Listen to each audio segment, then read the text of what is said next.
जयपुर से राकेश शर्मा बोल रहा हूँ।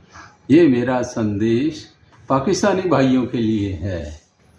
अरे मेरे प्यारे पाकिस्तानी भाइयों, क्या आपको कभी अपने पूर्वजों की याद नहीं आती? क्या आपको ये याद नहीं आता है कि वेदों की रचना आपके यहीं हुई है, सिंधु नदी के किनारे? और आपका और हमारा डीएनए एक है भाइयों। हमारे पे हमला किया था मीर कासिम ने और तुम्हें मार मार के मुस्लिम बनाया था। क्या याद नहीं आते पूर्वज? आज अपने पूर्वजों की कब्रों पे जा जा के तुम जय फातिहा खानी करते हो। क्या 2-3 जनरेशन पूर्व के पूर्वज तुम्हारे अपने नहीं हैं? उनको फातिहा खानी समझ में नहीं आती। वो आज भी नाराज़ हैं आप लोगों से और हमारे सपनों में आते हैं कि पाकिस्तानियों को मैसेज दो कि वो हमारे लिए भी कुछ पूजा पाठ करें जो हमारी समझ में आती हो। हमारी मुक्ति नहीं हुई है, वो श्राद्ध तो हमारा कर नहीं सकते। अब तो वो दूसरे मज़हब के हो गए हैं। वो भूल गए अतीत को, वो भूल गए मोहनजोदड़ो की संस्कृति को।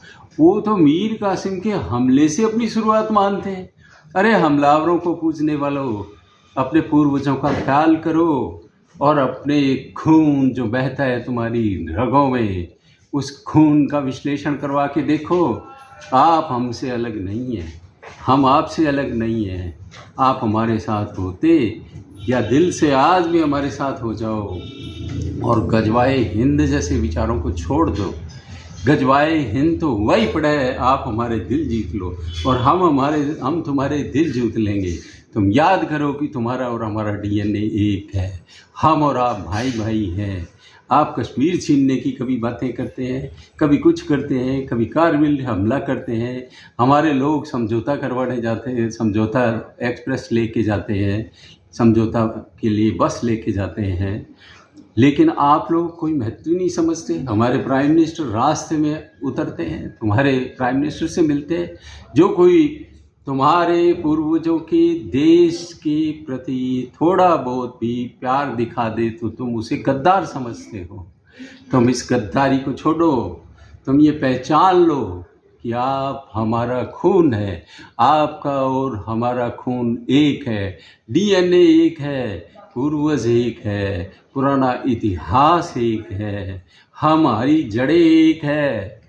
अरे जड़ों से कटे हुए टहनियों, जड़ से कट के कोई पनपता नहीं है।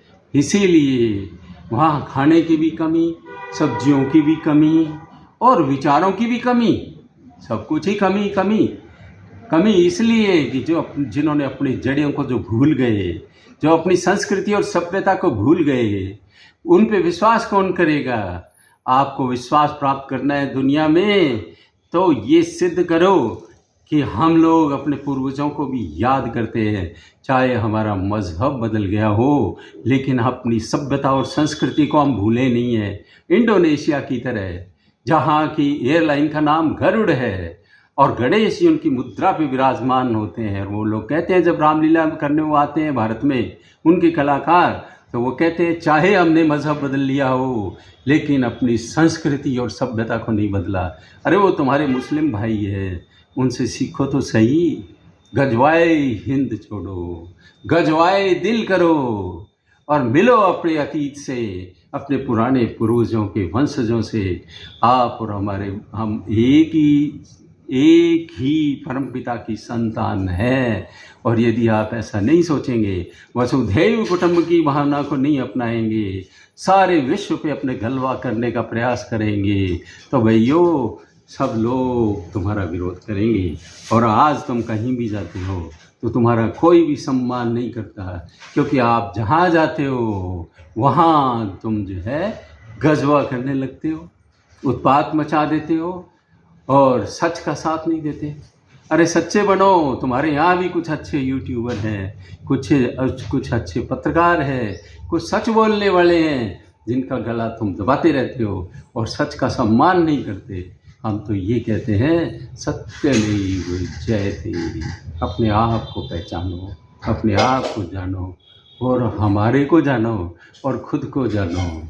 हम चाहे पत्थर पूजें या हम ना पूजें, ये हमारी आज़ादी है। कौन हमारे बुतों को तोड़ने की इच्छा करता है? कौन मंदिरों को तोड़ने की इच्छा करता है? कौन हमें काफिर समझता है? हमने तुम्हारा क्या लिया है? हमने तो किसी मस्जिद को नहीं ढाया है।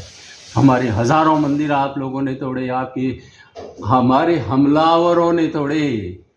जो हमारे हमलावर थे, जो हमारी बहू बेटियों को उठा के ले गए, आपकी बहू बेटियों को उठा के ले गए, जिन्होंने आपका धर्म बदल दिया, जिन्होंने आपके साथ ज़्यादतियाँ की, अरे उनको पूजने वालों, कभी मिसाइल बनाते हो गौरी और गजनी के नाम से, क्या लगते वो तुम्हारे? वो तुम्हारे और हमारे साझा दुश्मन थे। हम कमज़ोर पड़ गए और हमारे ऊपर गालिब हो गए। तो क्या आज हम उसकी पूजा करेंगे? विचार करो, बार बार विचार करो, बार बार विचार करो, सुनो। धन्यवाद।